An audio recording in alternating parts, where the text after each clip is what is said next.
Okay, पद्य मतलब क्या? पोयम। ठीक है, अब आपकी पोयम का नाम है हे जनशक्ति महान। जनशक्ति का मतलब होता है लोगों की ताकत, लोगों की शक्ति। ये पोयम कब लिखी गई थी?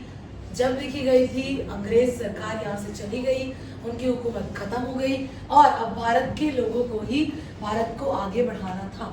उस वक्त ये पोयम एक सॉन्ग की तरह लिखी गई थी, लोगों में ये जागरूकता फैलाने के लिए कि भाई अभी भी हिम्मत हारनी नहीं है, अपने भारत का विकास कर सकते हैं, उन्नति के पथ पर उसको बहुत आगे लेके जा सकते हैं। हमारे पास दो वर्ग सबसे ज्यादा मजबूत है, पहला किसान और दूसरा मजदूर।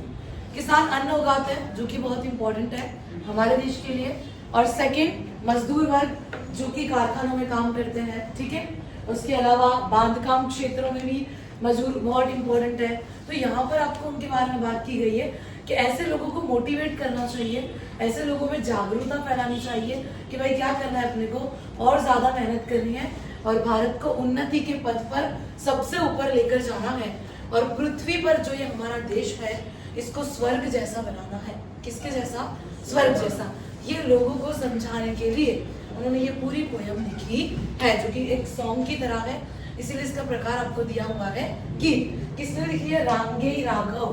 किसने लिखा है? रांगे राघव। किस चीज के लिए? कौन सी बात लोगों को समझाने के लिए? कि मेहनत करने से भारत देश की उन्नति प्रगति होगी, भारत के लोगों को ना उम्मीद नहीं होना चाहिए, उनके अंदर नव चेतना जगाने के लिए, नई उम्मीद जगाने के लिए ये पोयम लिखी गई थी। क्लियर? इतना समझ आया? चलो अब पॉइंट वाइज देखेंगे।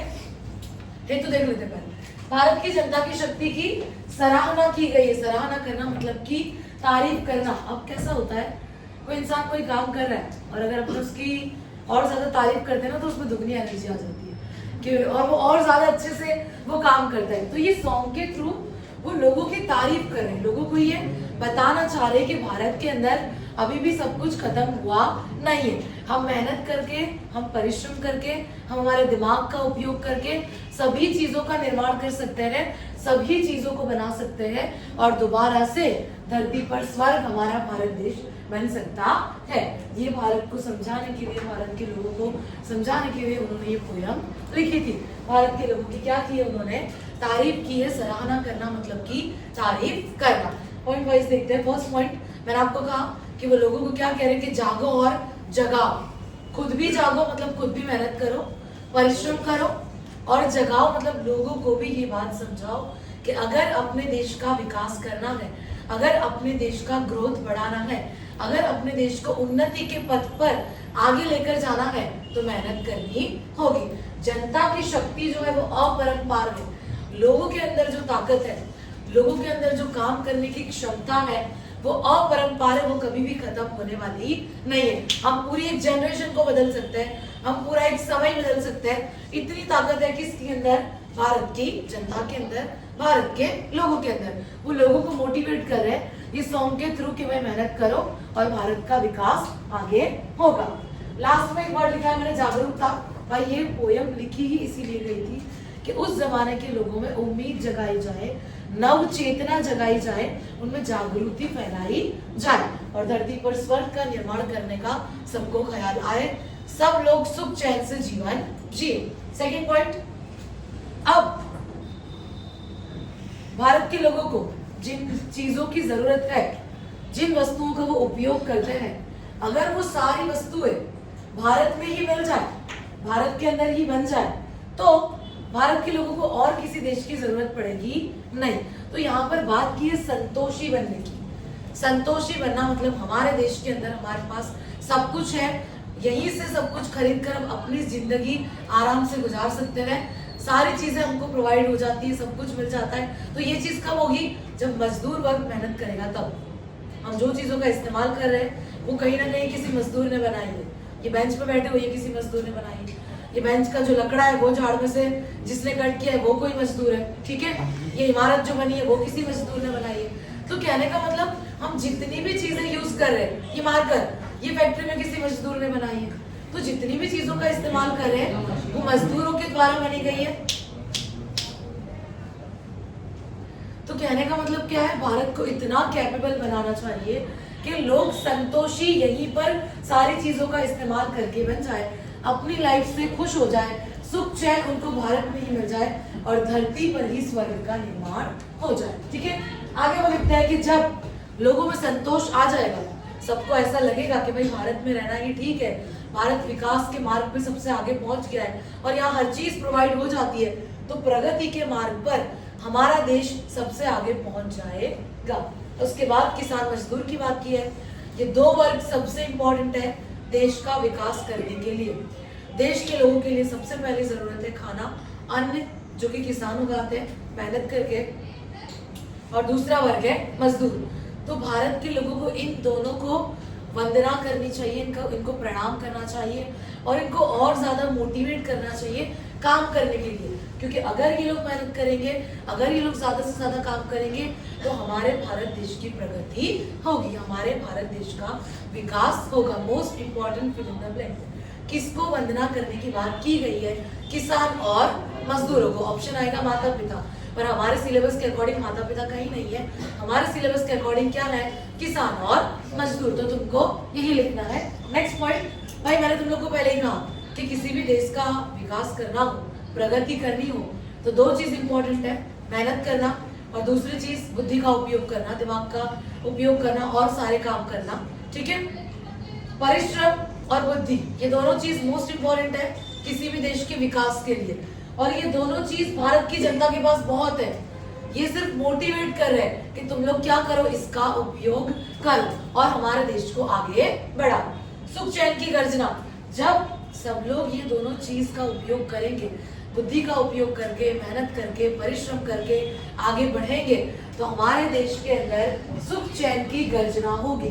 जिस तरह बादल गरजता है तो उसकी आवाज गूंजती है कहीं दूर तक, वैसे ही सुख चैन की गर्जना होगी पूरे भारत देश के अंदर। कब होगी? जब भारत के जो लोग हैं वो मेहनत करेंगे, अपनी बुद्धि का उपयोग करके काम करेंगे तब। और भारत को उन्नति के पथ पर, प्रगति के पथ पर कहाँ लेके जाना है? आगे लेकर जाना है। तभी हमारा क्या होगा? विजयी होगा और हम पृथ्वी पर ही, धरती पर ही किसका निर्माण कर देंगे? स्वर्ग का निर्माण करेंगे। और ये सब करने के लिए सबसे इंपॉर्टेंट चीज क्या है? मेहनत करना, बुद्धि का उपयोग करना। दो वर्ग हमारे लिए सबसे इंपॉर्टेंट है, कौन से? किसान और मजदूर। ये दो है तो प्रगति होगी, विकास होगा। ठीक है, अगर इन्होंने काम करना बंद कर दिया, हमको खाना नहीं मिलेगा, प्लस हमारी जरूरत की चीजें बनना बंद हो जाएगी। तो इन दोनों को मोटिवेट करना है, इन दोनों को काम करने के लिए वंदना करना है, प्रणाम करना है कि भाई तुम्हारी वजह से ही हमारा देश प्रगति कर रहा है। नेक्स्ट पॉइंट मोस्ट इंपॉर्टेंट, नव युग, नई जनरेशन, नया युग। ठीक है, अब वो ऐसा लिखते हैं कि भारत के लोग ऐसे हैं कि जो पूरी जनरेशन, पूरे युग को बदल सकते हैं, पूरे नए युग का निर्माण कर सकते हैं, क्योंकि अभी के जो लोग हैं वही ये नए युग के अग्रदूत हैं।